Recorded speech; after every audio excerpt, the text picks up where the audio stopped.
G'day guys, thanks for tuning in to this special interview and coming into round 10 for the AFL 2016, which is formerly known as the Common Indigenous round, which is this year being firstly named the Sir Doug Nicholls round. So it's something that every Indigenous man, woman and child should be very proud of, as it's the first time the AFL has named any round ever after someone. So it's something that fills me with pride anyway, Joe. Mate, and it should fill us all with pride, mate. Absolutely, no doubt about that. And as you've already heard from the great man Tony Armstrong, Tony, some Adelaide, Sydney, and Collingwood supporters be familiar with, and Tony was drafted back in 2007 at pick 58. Is that right? Yeah, something like that, 57 or 8. 57, I always forget. High.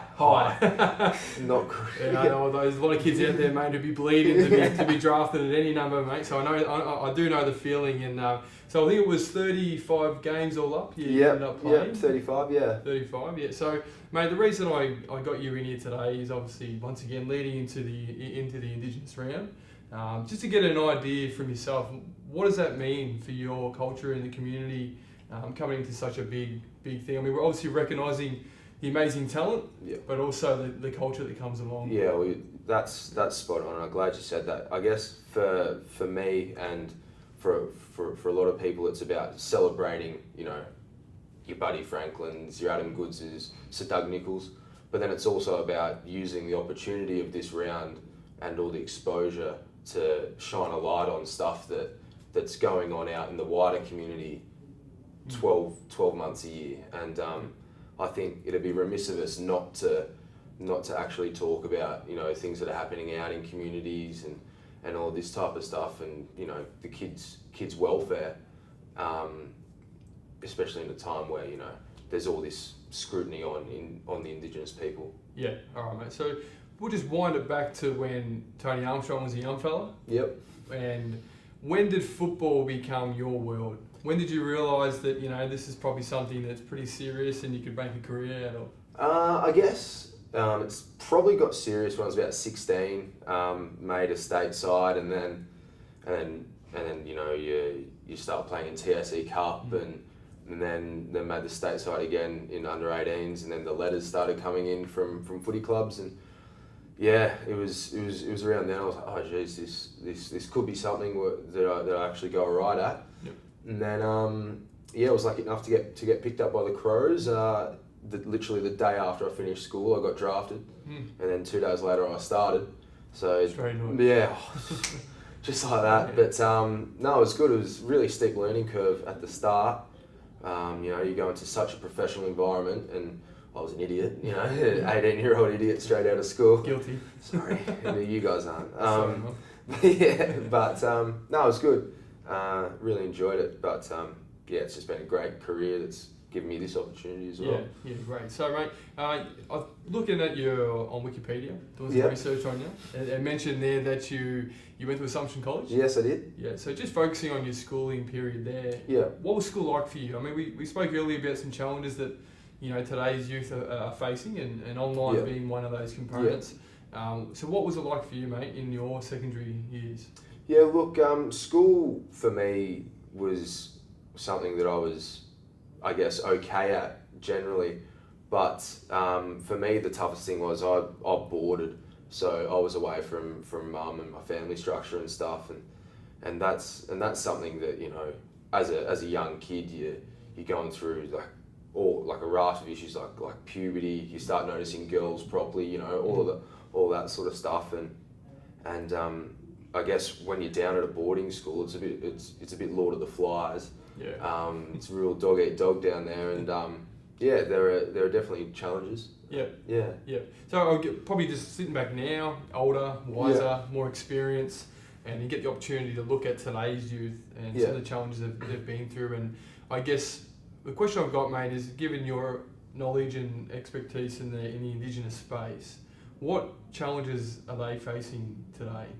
Oh, well, I think from an Indigenous perspective, kids are like straight off the bat experiencing issues around perception. Like people, for some reason or another, may not perceive Indigenous kids as being hardworking and trustworthy is probably not the word. Reliable, you know. You know, there's a lot of stigma around. Oh, you know, when's he going to rock up? Is he going to rock up? Yeah. Is he going to be on time? But and contrary to that, for an Indigenous kid to be able to break that mold, they have to be above and beyond. Yeah. You know, another kid, just because, you know, to change perception, you have to go so far the other way. So I think that's a huge one. And then also, you know, it's still the transgenerational trauma of, you know, stolen generation and all that sort of thing, and identity. Like these are all issues that even young kids now are facing. Yeah. Yeah, and we mentioned before about the online concept and how massive that is now with bullying and stuff like that. Mate, something we didn't really have when we were about 15, 18. I'm so lucky. Yeah. So when I was a kid, Facebook and I guess MySpace and all that sort of stuff, it wasn't really a thing. But now, you know, kids are worried about their online perception. Mm-hmm. You know, they're worried about what someone who they've never met thinks of them. Yeah. Which is crazy. Yeah. You know, kids should just be worried about themselves and, you know, making sure that they're happy in themselves rather than worrying what other people think, because you can't control that. No, that's right. Yeah, no, it's great advice, mate. And it's something that, as I mentioned once again, mate, a lot of young adults will be watching this interview right now, and I think the reason that we get the opportunity to talk about our experiences is because that's exactly what they are. We're older, we've got a little bit more knowledge, and, you know, we can look back and give the advice that, you know, that we see. Yeah. So for them moving forward, they can obviously make some better decisions. Better decisions than probably we did. Yeah, exactly. So I mean, looking back to the AFL career now, mate, you've got Adelaide, Sydney, and Collingwood. Yeah. I know you probably don't. It's like picking your favourite son or daughter, but which club do you feel that, you know, you probably had the best time at, or the best opportunity, or the best experience? Oh gee. Well, I think I've got two. One, so Adelaide, I loved because I made some really good mates there off field. So guys who weren't from the footy club. Mm-hmm. So one of my best mates is a guy from Adelaide, and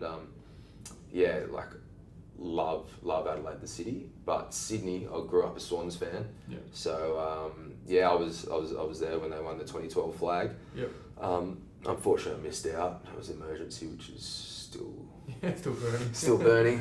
but I loved it. I loved it there at Sydney. It was it's a great club, and I think I still barrack for them, which is I don't think the other two will be too happy with, but No, fair enough. And you finished up end of last year? Yep, finished up end of last year. Listed at Collingwood. Now, a lot of people hear about blokes who get delisted, and, you know, some of us can step into, I guess, that cultural change a lot easier. Yeah. What was it like for you? Because I know for me that was tough. Yeah. Because all I knew was to be a footballer. Yeah. So when the game left me, I really didn't know who I was, and I lost myself, which has been documented a lot in terms of my 4-year cyclone, as I call it.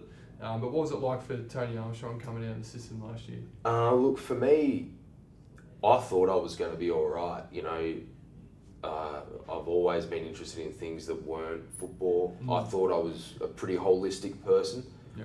But then, like, the end comes and you lose that structure, you know, because you're almost institutionalised when you're at a footy club. You're told when to train, when to eat, what to eat. You know, you're told when you can and can't do stuff. Yeah. And then you come out and you've got autonomy, and you know, you don't know what's going to happen. You don't know if you've got a job. You know, you don't know this, you don't know that. Yeah. And like, even though I thought I was in a really good space, I still struggled. And you know, I went and I sought help. I was lucky enough to get some really good advice around seeking help, and so I saw a psych, and you know, I've got no issues talking about that because I think it should be normalised. Yeah.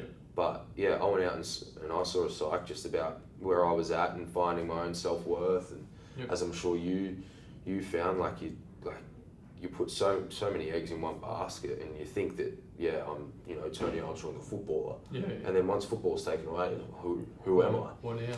Yeah. But you know, finding work here has been great. I study as well. I'm studying psychology, and I'm just finding that like now I'm really starting to narrow in on the type, like on the person who I actually am, not just Tony Armstrong, a footballer. Yeah. Yeah. So moving forward now, mate, where you're Yeah. at, you mentioned that finding work here. So we're sitting now in the Indigenous room at the AFL Players Association. Yeah. And they've given you a role. Yep. So you want to explain what you do today? Yeah. And what is the future for you now? Yeah, so I'm the Indigenous and Multicultural Program Coordinator. So I look after our raft of Indigenous and multicultural players, and I work in the diversity division here. Look, honestly, I don't know where it leads to. I'm 6 months into real life. Yeah, I'm young, but I love this space, and I love the space you're in as well. You know, welfare, well-being. That's why I'm studying psych. Yep. So yeah, look, I honestly don't know. It's like a pointy. Like I don't really know exactly what it is I want to do, but I think I'd love to be able to combine Indigenous welfare and psychology, and hopefully bundle them up into a job that I can, you know, make a real difference. Yeah. Terrific. Now, when you're playing football, mate, before games, even after games, during the week, you would have experienced some form of anxiety, stress. Yeah. You know, that overthinking, that little chimp in our head Yeah, going you nuts. wake up and you're like, oh. It's there, you know. Yeah. So did you have any kind of methods and strategy? And now, given the fact that you're going into psychology, I mean, you're obviously going to learn a lot about this, if not already. And, you know, if there's a young man or woman watching this now who's experiencing perhaps some, you know, some dullness, or just feels a little bit lost, or some anxiety and stress, and what advice could you give to them, or would you give to them? Yeah. Oh, look, I think the big one that I've learned is that everyone feels those feelings. You know, even now I'm not playing footy at a high level every week, but I still get anxious. Yeah. I still get nervous about stuff. I still feel pressure, and that's okay. Yeah. It's so okay to feel like that. I think once you actually know that it's okay to feel down at times, then when you do, you know that there's an end point to it. You know that, oh, right, I'm just feeling down. What is it? You know, is it am I not going for my run after school, or am I not having a kick of the footy with the boys, or you know, am I not doing whatever it is that I know makes me happy? And find those things that you know make you happy, and make time for them. Always make time for you, because in the end, like, you have to look after yourself. But yeah, I think that'd be my advice. I also do that. Yeah. Sure. Now you mentioned you grew up going for Sydney. Yeah. I'm assuming Adam Goods played a big role in terms of someone you would have idolised, no doubt. So what was it like for you walking into the Sydney Swans the first time and meeting Goodsy, knowing that you're going to be playing? I think actually you might have replaced him for your first game when you got reported or something. I don't know. I can't remember. I just remember being so flustered the first time I met him. Like, so there's this photo at home of me. I was like 8 years old, and he's signing my hat, and I'm like looking up to him, and then like you know, just little kid, bloody Adam Goods, and then I walked into the club, and I was like, oh my god. I think it was the last person I talked to, because I was just so scared to talk to him. But no, he was a star, and someone that I'll always look up to. And I guess what he's done for Indigenous people, and continuing the conversation about, you know, what needs to change. He's an idol of mine, not just from a football perspective, but from a person perspective.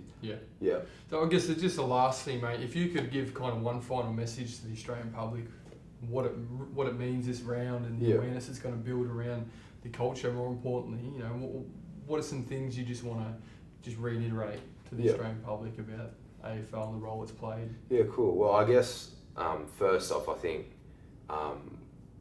you know, AFL has been a vehicle to elicit change for the Aboriginal people. You know, like guys like Sir Doug Nicholls have led the way, and they've changed perceptions, the perceptions that I spoke about earlier around, you know, racism and all of these weird ideas that Indigenous people weren't as good as their Anglo-Saxon, you know, compatriots. But I guess the big thing with Indigenous round is we need to use it to shine a light on the things that are still happening. You know, I'm still expected to die, you know, 16, 17 years before my Anglo compatriots. You know, there's a huge gap there that needs to be closed.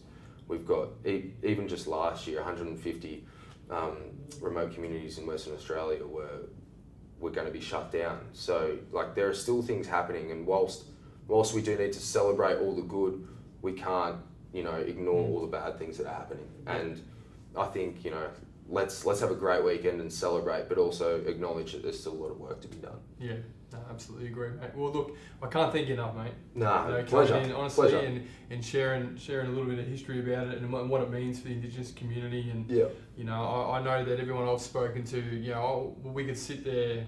Yesterday I sat down with a guy and we come up with about 30 Indigenous players who are absolute superstars in the game. You know, the Michael Longs and the Goodsies and it goes on and on. Yeah. You know what I mean? And the Tony Armstrongs now of the world, you know. So, no, mate, look, I really appreciate you taking time coming pleasure, in. mate. All the best with everything. Where are you playing footy now? Down at Lara, mate. Down at Lara? Yeah, in the GFL. Got a The couple of schoolmates down there. So. Well, you know what, the Darley Football Club is The Darley Devils. the Devils, mate, yeah, so you never know next year if you're out of luck.